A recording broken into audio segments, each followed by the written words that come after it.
Hello friends, chart गुरु में आप सबका स्वागत है।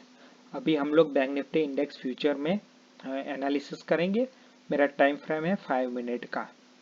तो कल मैंने आपको बोला था कि अगर 14,450 या 250, 40,250 और 40,450 के बीच में कहीं पे हम लोगों को अगर बाइंग अपॉर्चुनिटी मिले तो हम लोग बाई करके 41,200 का टारगेट लेकर चल सकते हैं।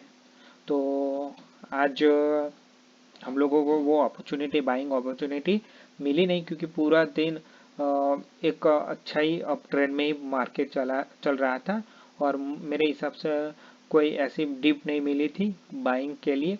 तो कुछ ऐसा कुछ खास हुआ नहीं है। तो अगर कल के लिए देखें तो कल बजट भी है और आज रात यूएस फेड मीटिंग भी है। तो कल डेफिनेटली कुछ बहुत हलचल पक्का होगी। तो आइए देखते हैं कि कहाँ पे सपोर्ट और कहाँ पे रेजिस्टेंस है।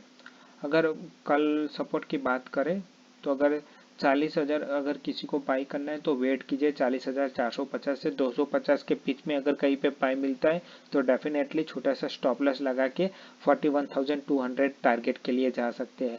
अगर कल 42,250, 40,250 अगर ब्रेक होता है तो फिर सीधे एक रेंज खुल जाती है। वो बाइंग दूसरी रेंज निकल के आ रही 39,650 और दूसरी 425, 650 और 425।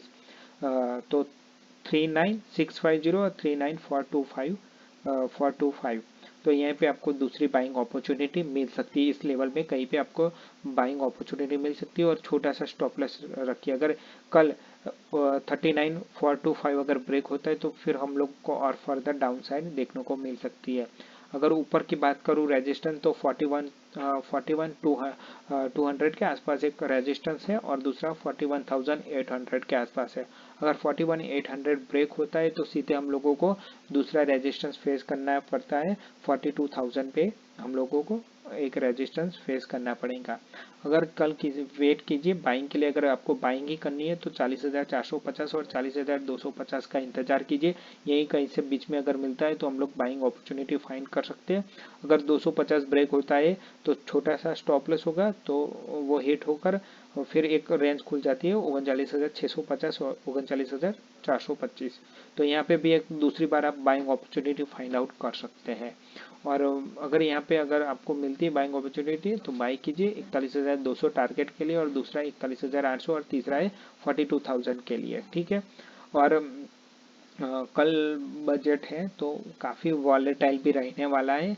तो मेरे हिसाब से सोच समझ कर स्टॉप लॉस लगाइए, कैपिटल के हिसाब से लॉट साइज रखिए और अपना ट्रेडिंग प्लान के हिसाब से कल ट्रेड कीजिए, क्योंकि काफ़ी वॉलेटाइल होने वाला है कल मार्केट। क्योंकि आज रात को एक इवेंट हो और कल हमारा बजट भी है। तो अब मैं फिर से बोल रहा हूँ कि अगर बाइंग अपॉर्चुनिटी फाइंड आउट करनी है तो इस लेवल के आसपास 250 और 450 के आसपास आप बाइंग अपॉर्चुनिटी फाइंड आउट कर सकते हैं और आपका स्टॉप लॉस छोटा सा इतना होगा। अगर ये एसएल हिट होता है तो फिर आपको फर्दर यहाँ पे 650 और 425, तो ये यहाँ पे छोटा सा स्टॉप लॉस लगा के आप पुट साइड भी ट्रेड कर सकते हैं। तो टारगेट रहेगा 650 और 425। अगर यहाँ पे तो आपका टारगेट यहाँ पे मिल जाता है तो आप यहाँ से बुक करके जा सकते हैं। और यहाँ पे बाइंग अपॉर्चुनिटी फाइंड करनी है तो फिर इस लेवल से आप बाइंग अपॉर्चुनिटी फाइंड कर सकते हैं 40,250 और 450 टारगेट के लिए। तो बैंक निफ्टी में कल के लिए ये हमारा सपोर्ट और रेजिस्टेंस रहेगा। प्लीज़ वीडियो को लाइक कीजिए और चैनल को सब्सक्राइब कीजिए।